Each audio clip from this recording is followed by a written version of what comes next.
আমি 5 বছর আগে বললাম মিলাদ কিয়াম কোরআনেও নাই, হাদিসেও নাই। আপনারা যারা বক্তব্য শুনছেন জানি না, আমি ওদের জায়গাতে এই বক্তব্য দেওয়ার পরে আমারে ঘাড় ধাক্কা দিয়ে বের করে না কেন? আমি এখানে ওয়াহাবির বাচ্চা কিভাবে এখানে চাকরি করি, এই করি সেই করি। আমি বলছি আমি বলেছি তো বলেছি। আমি এখন আজকে বললাম, আমি তখন সেই জগতে বাহাস করেছি। তোমরা যারা মিলাদ কিয়াম নিয়ে লাফালাফি করে আমার সামনে আসো, আমি এই জগৎ থেকে প্রমাণ করে দিব। কথা বলেন ঠিক কিনা? তোমরা আসো আমার সামনে।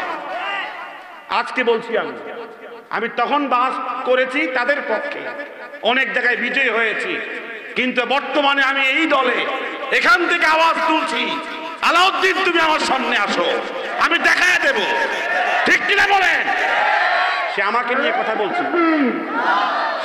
কথা বলছে, সারা জীবনের পুঁজি আমার থেকে নিছে, কথা কর না। আর এখন বলে আমার থেকে পড়ে নাই।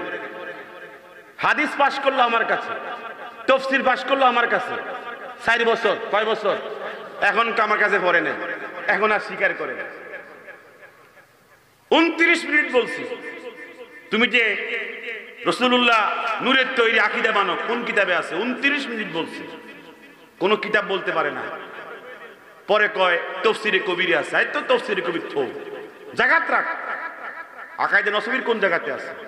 ইমাম তাহাবীর আকীদা গ্রন্থের কোন জায়গাতে আছে? আল ফিকহুল আকবরের কোন জায়গাতে আছে? যে নবীজি নূরের তৈরি আকীদার বিষয় কোন জায়গাতে আছে দেখা। তাফসীরে কবিরের মধ্যে আছে। আর তাফসীরে কবির বাদ দেয়, দেখে আকীদা গ্রন্থ নাকি? যেটা আকীদার বিষয় না, আকীদা বানায় রাখছে, আর মানলে কয় সুন্নি, আর না মানলে কয় ওয়াহাবি। জায়গা পাও না। মসজিদে ইমাম নিয়োগ দিবে, জিজ্ঞেস করে, কোনো ইন্টারভিউ নাই, তেলাওয়াত শুদ্ধ কিনা জানে না। তেলাওয়াত ফারুক বা না ফারুক, মিলাদ পড়েনি। কথা কোন হেতের পিছনে নামাজ পড়ে নামাজ দৌড়াইতে হয়, শুধু কাওয়ালি গাইতে পারে আর মিলাদ টানতে পারে। মিলাদ পড়ে কিনা এটাই জাস্টিফাই করে। জায়গা পায় না, বাড়াবাড়ি তোমরা করো। আল্লাহ আমাদেরকে হেফাজত করুন, জোরে আমিন বলে।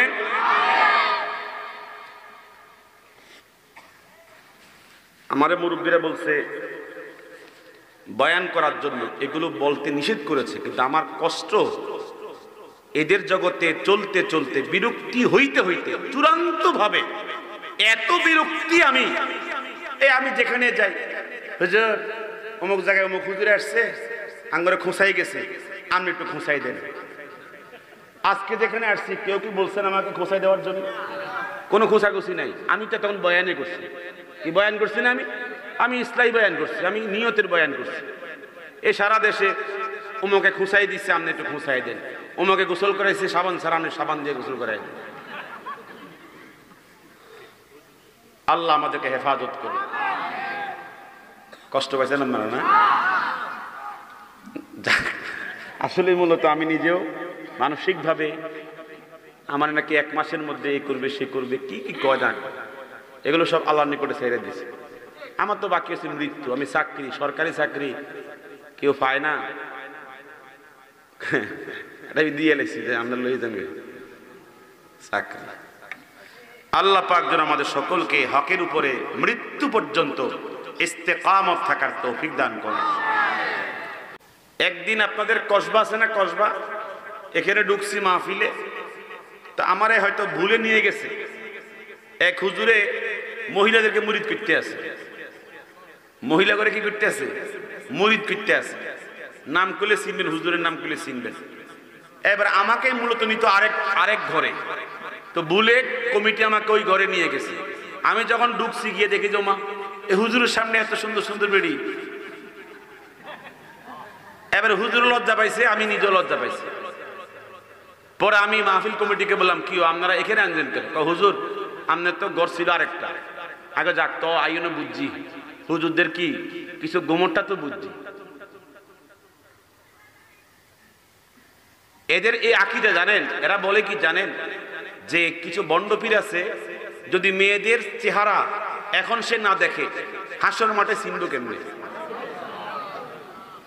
হাসর মাঠে তরাইব তো সবাই।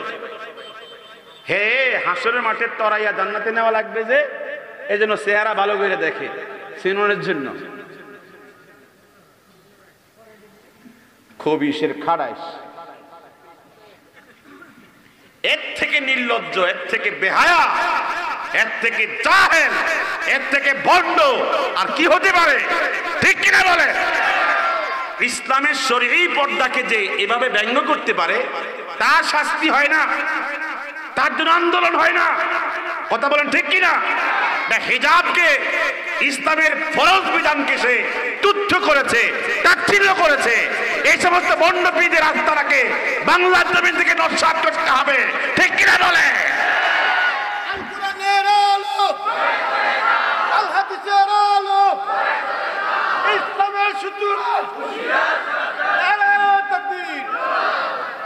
এই জন্য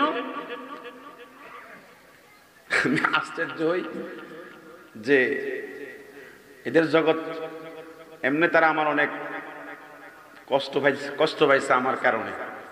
আমি এগুলো বললে তো আরো কথা কন না, কারো অসুবিধা না, আমি আর বেশি কিছু বলতাম না। আল্লাহ যেন আমাদেরকে হেদায়েত দান করে, আমিন কোন জোরে। আমরা আলহামদুলিল্লাহ একটা কথা বলবো, আমি বলে দিই, এরা মূলত আমরা আগে ওহাবি করতাম। ওদের জগতে আমি 20 বছর মূলত আমি ওহাবি ছিলাম। তখন ছিলাম তাদের জগতে ওহাবি, এখন হচ্ছে এই জগতে ওহাবি। আমার আগের থেকেই কি ওহাবি পাওয়া, এই নেয়ামত আমি আগের থেকেই পাইয়া রয়েছি। আগে ছিলাম হাফ, এখন হচ্ছে ফুল। কথা কর না, ওহাবি এটা আমাদের দেশের জন্য, আমাদের জন্য একটা বড় কি আনন্দের জিনিস। ঠিক কিনা বলেন? হেরা মনে করে ওহাবি বললে আমরা অসন্তুষ্ট হই না। আমি বললাম সকল ঈদের সেরা ঈদ ফাও কথা, আর 3 বছর আগে বলছি। হেগোর জায়গায় দাঁড়াই এই কথা বলা এত সহজ বিষয়? এর সারা দেশ থেকে বিচার, অমুকের মুড়ি ছুটে যায়, আরেকজনে কান্দে, হুজুর এই ওহাবিকে বের করে দেন, এই ওহাবি শেষ করে দিছে আঙ্গ জগতে। যেটা বলছি তো বলছি, কথা কন নাকি আপনারা? জায়গা পাও না, শরীয়ত বানায় ফেলো। সকল ঈদের সেরা ঈদ। বিদাতীদের কোনো ভয় নাই মিয়া, বুকের মধ্যে ভয় নাই। বিদাত বানাইতে বানাইতে চতুর্দিকে বিদাত দিয়া ডাকনা দিয়ে রাখছে।